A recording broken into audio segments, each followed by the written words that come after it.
In the Bible, God doesn't call the qualified. He qualifies the called. Abraham was old. Moses was stuttered. Noah was a drunk. David had an affair. Elijah was depressed. Gideon was insecure. Jacob was a cheater. Jeremiah was young. Job went bankrupt. Jonah ran from God. Joseph was abused. Lazarus was dead. Martha the worrier. Miriam the gossiper. Naomi was a widow. Peter had a temper. Rahab was a prostitute. Samaritan woman was divorced. Samson was a womanizer. Sarah was impatient. Thomas the doubter. Jeremiah was young. Paul was a murderer. God does not always choose the most skilled or capable individuals for a task, but rather empowers and equips those whom he calls to fulfill his purposes.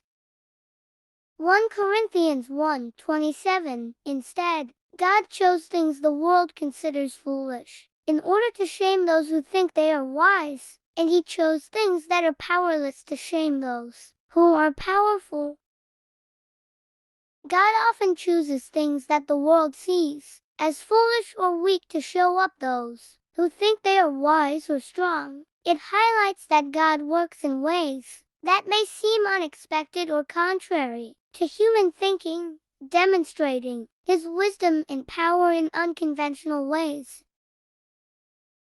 1 Samuel 16:7. The Lord does not look at the things man looks at. Man looks at the outward appearance, but the Lord looks at the heart.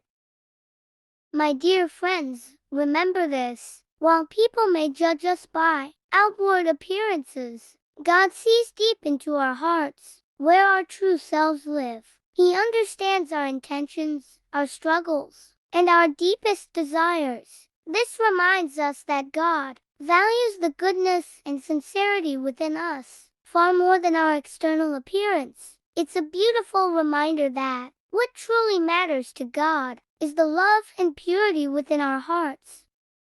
Inner beauty pleases God most.